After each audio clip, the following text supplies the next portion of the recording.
Hi, I'm Cristina Quinn, the host of Try This, a podcast from the Washington Post. The show explores solutions to life's common problems, and this season, we're learning how to tame the dopamine beast so we can reclaim our attention and time in an increasingly distracting world. It's so distracting. So, I reached out to my colleague, Geoffrey Fowler. He's a tech columnist for the Post, for his advice. And I first asked him what his number one tip is to helping us cut our attachment to our phones. Here's what he said. Well, I've got some bad news and I've got some good news. Okay. Um, Bad news first. There is not one simple thing you can do to break your addiction to the tiny rectangular overlord in your pocket. Okay. Um, the good news is there are a lot of ideas out there about things you can do that will help. I have tried them all. Mm. And I have some experience from myself, from my colleagues here at the Post on our help desk team, and also from readers of the Washington Post. Um, and I can sort of help you sort through which things might work and which things are probably a waste of your time. And I'm happy to share that knowledge. Well, let's start with what worked for you. There are kind of levels of things that have worked for me. And I sort of think about this question across three different levels. There's well, let me say that again. Mhm. Um, I am the father to two young kids. I've got a 3-year-old and a 9-month-old. Mhm. And because of that, I think about the world in terms of boundaries. Yes. You got to put in boundaries. Yep. And, with good boundaries come healthy relationships and interactions. And we need boundaries on our phones, just like a 3-year-old needs boundaries. Right. And the boundaries that I've put on my phone kind of come in 3 levels. There are some technical boundaries, like things you can adjust about the phone, the settings, you name it, that put it in its place. There are also physical boundaries, like choices I make about where to keep the phone at certain times Yep. that make a difference. And then there are social boundaries. There are things that my family, my friends, my boss know about me, and we've talked about that make my phone less interesting and less give me less of a reason to pick it up all the time. Right. Less And it's a tempting. combination, yeah, less tempting. Thank you for the better word. So it's a combination of all 3 of those things that's really made the difference for me. Okay. So in this course, we've talked about sort of how to make your phone a little less sexy, how to make it, there's the grayscale. There are ways to sort of see, or you can actually put timers on your apps. There are timers, and those are, those are actual temporal boundaries, right? That we can put in place. Do those work? Uh, there is not a ton of evidence that any of these individually can work because it is a little hard for scientists to sort of pluck us out of the rest of the context in our lives. Right. The sorts of people who are inclined to use some of those things may already have more self-control over their phone, True. so it's a Right. little hard to know. But there have been studies that indicate some of the things that don't seem to work. So why don't we talk about one of the first ones that we hear about from Apple and from Google and Android phones? Yeah. They've got these screen time tools, right? Right. And they were sort of originally supposedly for kids, but then they are for adults as well. And maybe if you've turned it on and it's pretty much on by default, you get this report every Sunday that tells you how much guilt you should have about the time you're Yeah. spending It's looking so at your phone. gross. It really It's is a guilt-inducing report. Yeah. And as part of that, you can also then individually say, okay, certain apps or certain kinds of apps, you will only spend, 30 minutes on or 45 minutes or whatnot. So you can go in and you can set up all of this. And if that works for you, great. But here's the truth. There were some researchers at Duke and a couple other places that did a study, and they found that using those time limits actually made people spend more time on these apps, not less. So how did it make them spend more time? Because it seems like you would have to jump through hoops to get around the timer. And I speak this from experience because whenever I set my phone onto like focus mode or like, oh, it's nighttime mode, and then I have to like go through all these steps to get back to whatever app I'm using. And then I feel like, oh, this is psychopathic. I'm like truly going out of my way to self-sabotage. This is Yeah. dumb. And then eventually I just get the point and I give up. So there's two problems with it. One is, as you just pointed out, it's super easy to just press ignore, right? And Yes. you need a lot of you need to be very self-possessed to not press that ignore button. And our brains are like that of a 3-year-old, right? And so this boundary is not going to work if that's you. Um, the other problem with it that the Duke researchers found is that they found that even if you pay attention to the time limits, you once you set that limit, you tend to think of it like you can use all of that time. Hmm. So if you set 45 minutes and you're like, okay, I really shouldn't be more than 45 minutes, your brain now thinks, oh, I have 45 minutes to spend. I can do it right up to 44 minutes and 59 seconds and I'm fine. It's like a speed Whereas, limit. yeah, it becomes a speed limit. It becomes a max rather than like a suggestion. So it really only can work if you set it for a really low number. So screen time didn't really work for me. The research on it says it's a little suspect. But can I tell you about a thing that has worked better for me? Yes, Um, please. so this is also in that category of technical things you can do on your phone. Um, and that is turn off the damn notifications. Oh, yeah. Um, you should be in charge of what you spend your time looking at and what distracts you during the day. Don't let them decide. Don't let the makers of your phone or the apps that you put on your phone decide what you get to spend your attention on, because they are commercial enterprises and they have every incentive to try to constantly get your attention, get your attention, where that's not necessarily what's best for you. Right. So if y'all haven't done this already, listeners, let's do it together. Pick up your phone, go to settings. Look, I already made you pick up your phone again. I'm really um, bad at getting you to put down your phone right now. You go into settings and then scroll down to notifications. And there, if you scroll down a little bit more, you're going to see every app on your phone, Hmm. and you can go into it and you can decide which ones are allowed to push up little notifications for you. Right. There are some on here that I never want to hear from. I'm sorry, Disney Plus. I never want Right. you to reach out and disturb whatever I'm doing to say that there's a new episode of Bluey, which Right. actually would be pretty exciting. Actually, we love But Bluey here too. Yeah. yeah, but I don't need a notification about it. Right. There's so many of these, that are essentially advertisements, right? You're giving Right. these companies the ability to advertise you. So I would go in and set as many of those to off as possible. Leave on the banks. Leave on the banks, folks. This is a Yep. security thing. They're going to reach out if somebody steals your card and starts to use it. But other than that, do you really need many of these other things?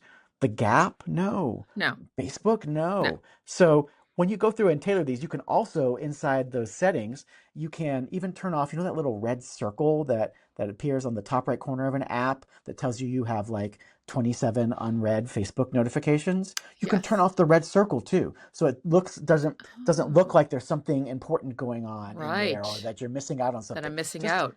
exactly. Just make it as boring as possible. So I did this, and you know what? I did it on my phone, then I did it on my Apple Watch, which is an even worse place to get notifications because it's Mm, literally shaking you in the middle of the day, saying, right. "Look at me, look at me."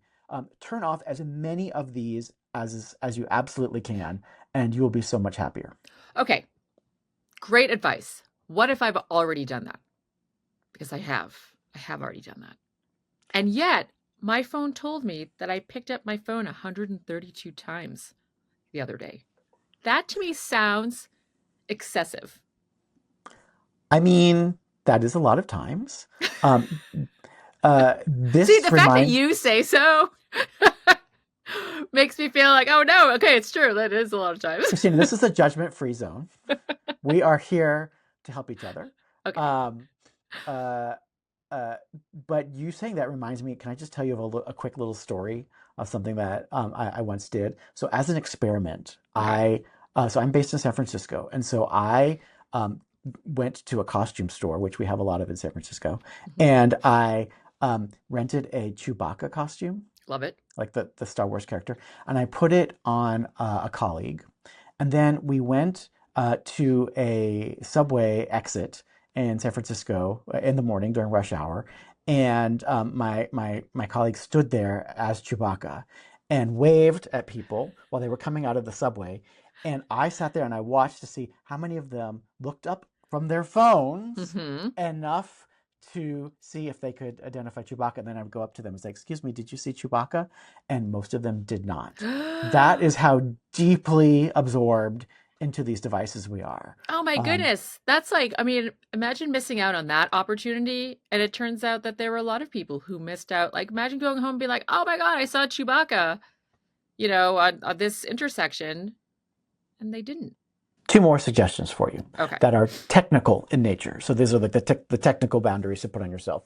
One is you're also in charge of what your app screens look like on your phone, what your home screen looks like, what the next screen looks like, what the screen after that looks like.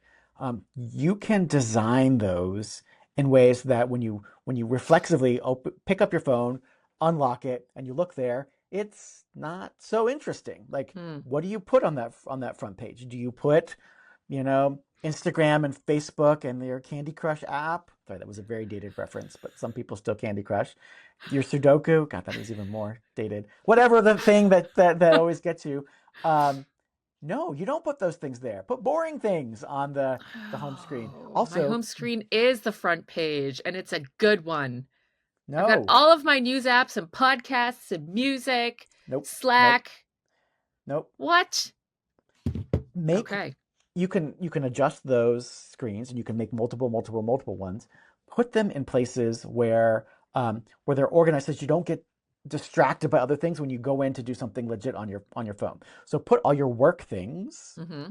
on one page together so that when you have to do work things, you do work things. But also when you don't need to be doing work things, you're not looking there, right? You're not being like, oh God, I Yeah. got 17 slacks.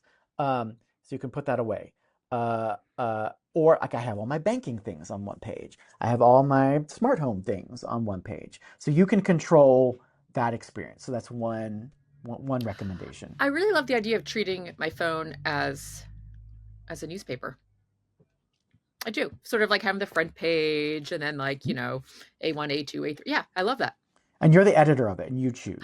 Editor of my One phone. one step further you could go on this line is like just delete the apps that you find don't leave you feeling good at the end of it, right? That don't really fulfill you. So I deleted Facebook from my phone. I did I was too. just like I don't need this anymore. Every once in a while I'll go check in on the web, but like I don't need this on my phone.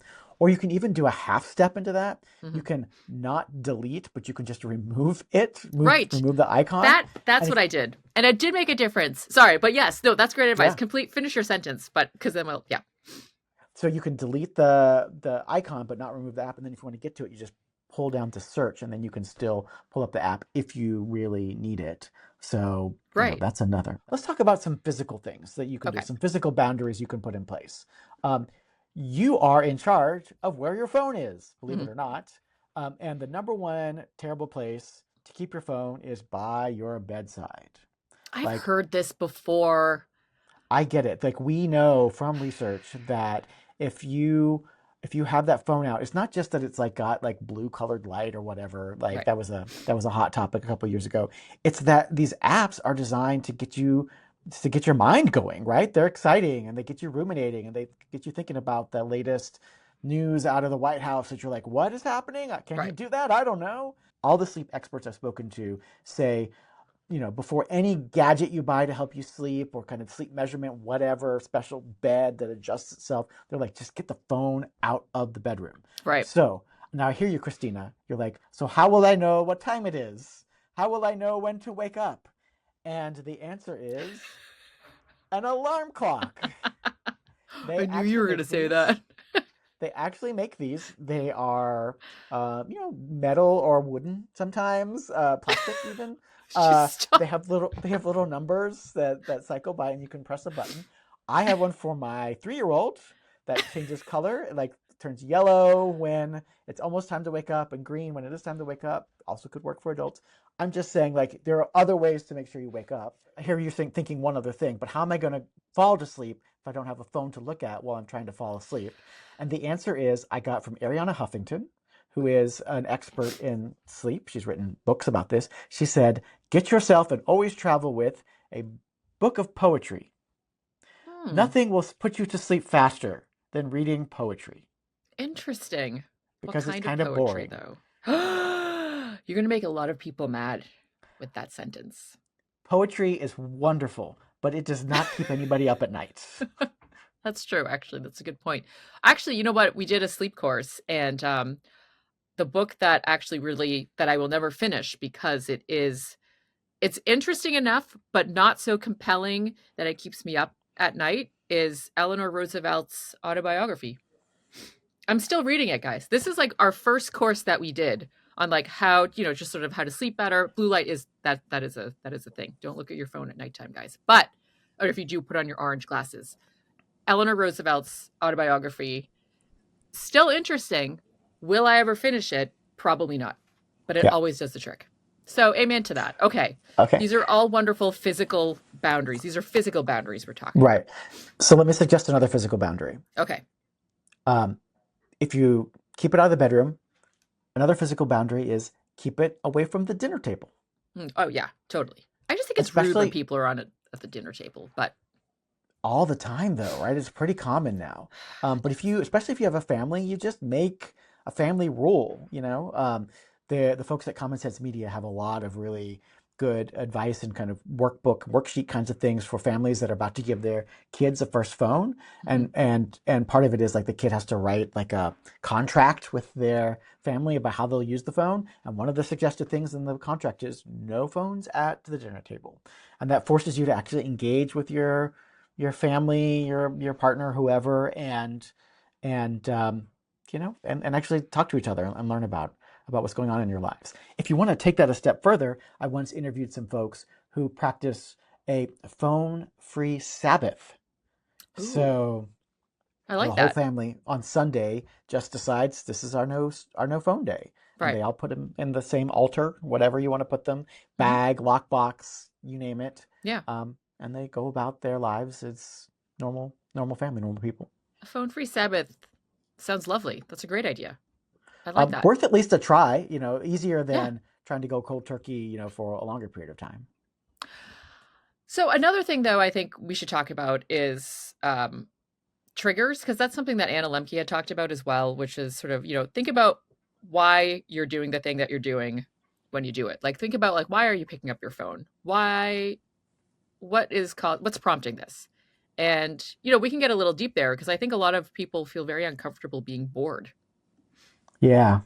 But being bored turns out to be a wonderful thing for our minds and for our sense of ease and for our creativity. So we need to leave space in our lives um, to get bored. And I think a lot of the times when we pick up our phone, it's because it's a habit, kind of like snacking that we've picked up that like, oh, when I do this, I should be eating popcorn. Or when I'm in the elevator and I don't want to talk to this other person I don't know, I will pick out my phone. But again, if we're filling every moment of our day with the phone in that way, then then then when does our brain get to rest? Right. Um, We're just so feeding the what dopamine beast.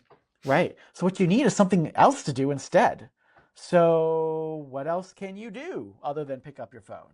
What did people do in the ye olden days before 2007, when before we had these smartphones? I don't know. People would uh, read something on a piece of paper.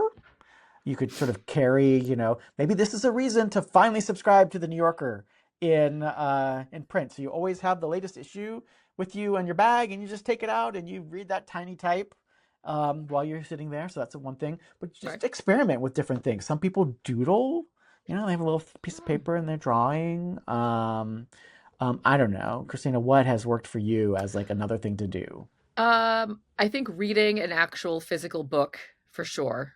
Though that said, if I wake up in the middle of the night, I will take out my Kindle.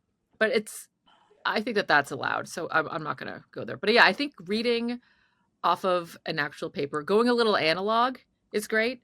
I mentioned going out for walks, or going out for runs. I mean, I would like to go for it. It's just been so icy, but yes, going for a run, being outside. I really do think that just being outside more just helps you get out of your head And um, and then if you're outside and in your head, that's actually not a bad place to be inside your head. I think there's something about being inside your head with your phone that can just sort of like it gets noisy, right? But being Yeah. outside, it's just literally a breath of fresh air.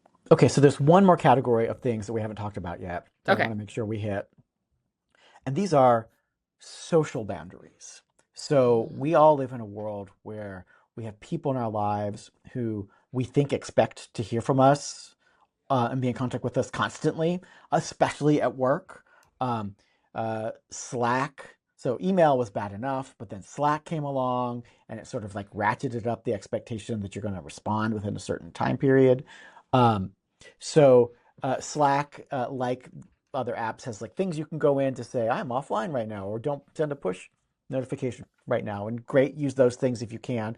But I think more important is just to have a conversation right. with your manager, with your, you know, aunt or sibling or whoever, to say there's certain times of day, like I'll take in my own life. I've got young kids, and so between basically 5:30 and 8 every night, I'm in dad mode. Hmm. And that means like if you Slack me, then I am not going to respond to you. Right. And that's a good thing. And my boss knows that. And she knows that if something really big did happen, she could call me and I would answer the phone and then we'd know. But we've had that conversation. And Right. so that makes us happier and healthier. I don't feel guilty about not constantly looking back at my phone during those times. Right. It's about sort of like actually having a conversation about those boundaries makes everything less awkward or preempts any sort of possibility of having that, like, hey, why didn't you get back to me Yeah. Or the guilt conversation? about it, right? Right. Right. People don't, I mean, I think because everybody now expects to hear everything um, as soon as an announcement is made, and there's sort of like this expectation now that people are going to respond or everyone's just going to know what's going on. But well, how do you work around that? I mean, if you do have your notifications turned off, or if you aren't logging in every day. Yeah. So two thoughts on that. First of all, one is a social fix for it, which is have that person in your life who is your information source, right? Like have that person who is on top of the Beyonce news and will tell you when there's some Beyonce news that you need to know because you're going to need to like log on exactly at 9:59 to get those tickets. Um, Everybody's got a person like that in their lives. You don't necessarily have to take on that work for yourself. And also, if you tell your friend who's, because I have this kind of person in my life, if you tell that friend that they play that role for you, they'll feel really special about it, and Hmm. it'll build your relationship. So one could be kind of a social role. The other thing is in terms of turning off notifications or adjusting any of these technical settings on your phone. Think of this as an experiment.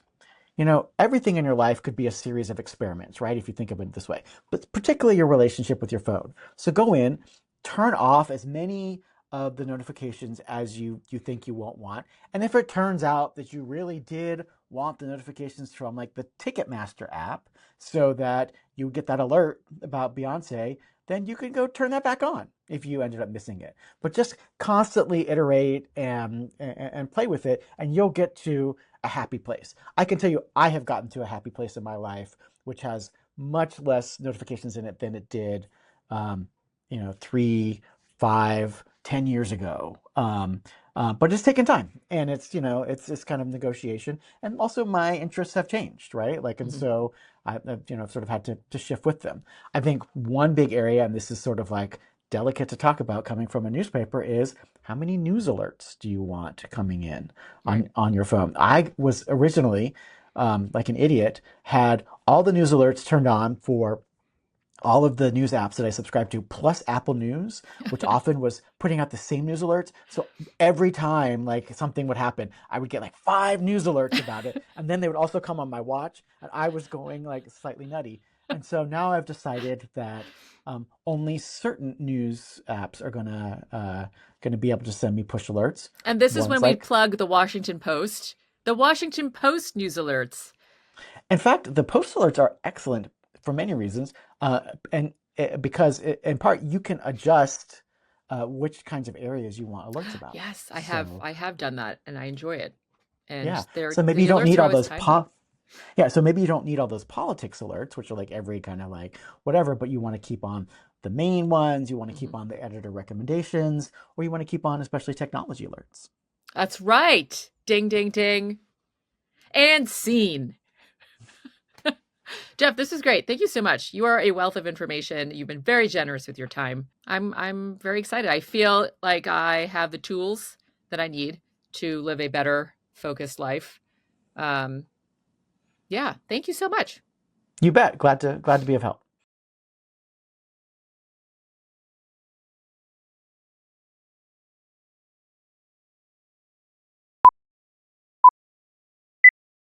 I pulled in my colleague, technology columnist Geoff Fowler.